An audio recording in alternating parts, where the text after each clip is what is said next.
A long time ago, a beautiful young woman was forced to live in an enchanted castle with a hideous beast. Belle had agreed to be his prisoner in place of her father. Belle soon discovered that she and the beast were not the only people living in the enchanted castle. To her surprise, she found out that the former servants of the castle had been magically transformed into everyday objects: a teapot, a teacup, a candelabra, a clock. Meanwhile, the beast was very nervous. A long, long time ago, the evil witch who had turned him from a handsome prince into an ugly beast had warned him that he must learn to love and be loved to break the spell and turn back into a handsome prince. He had lost all hope until he met Belle.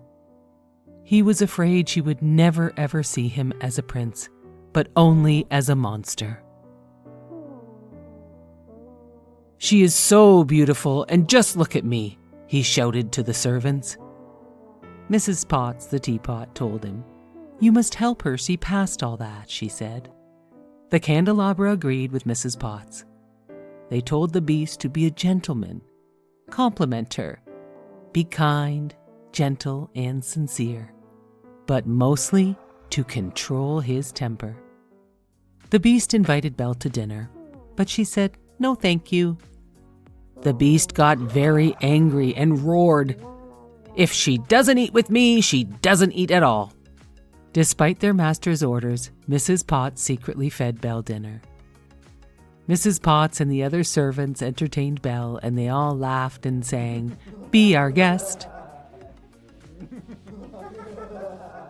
Belle was very fond of all the servants, but wanted nothing to do with the beast. Only after he proved that he cared by protecting her from the wolves did she begin to trust him. Slowly over time, they became friends. One day, as they played in the snow, Belle watched the beast hand feed the birds, and she realized there was a side of him she had never seen before. A kind and gentle side. The beast was so happy that Belle was no longer afraid of him. The beast wanted to give Belle a special gift for bringing happiness back into his life. He asked Belle to cover her eyes, and he led her into an enormous library. Belle could not believe her eyes when she saw all of the books. "They're all yours," said the beast. He knew how much she loved books. "Oh, thank you so much," she smiled. Belle read many books to the beast, and their friendship grew very strong. They each found they could talk and laugh with each other as they could with no one else. One night, a very special evening was planned. The beast wanted everything to be perfect. He worried very much about how he looked. The candelabra and mantel clock helped him to get ready.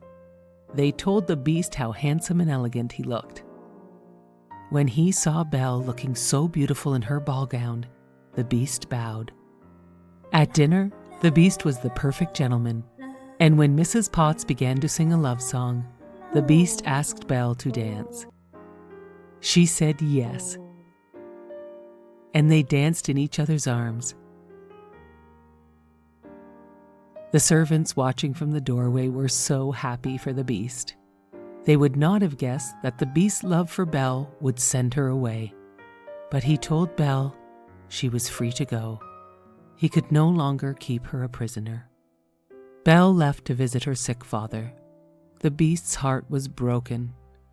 Villagers attacked his castle and he could not fight. He let them come in. Belle realized she belonged with the beast and returned to find him. Belle found the beast wounded and dying. "At least I get to see you one last time," said the beast, gazing into Belle's eyes. "No," cried Belle. "I love you." All of a sudden, a great beam of light beamed down on the beast. He returned to his human form. Belle stared at the handsome prince in front of her. "Belle, it's me," he assured her. Looking deep into his eyes, she saw her friend's gentleness and love. "It is you," Belle cried, and she kissed him joyfully. Fireworks lit up the sky, and all the servants became humans again. To celebrate this great event, the prince and Belle had a fantastic ball in their shining perfect castle. Belle wore her stunning evening gown, and the prince looked handsome and dashing. All the servant friends attended the grand ball as well. Belle and the prince danced in each other's arms all night. It was very clear for all to see how much they were in love. Belle and the prince lived happily ever after.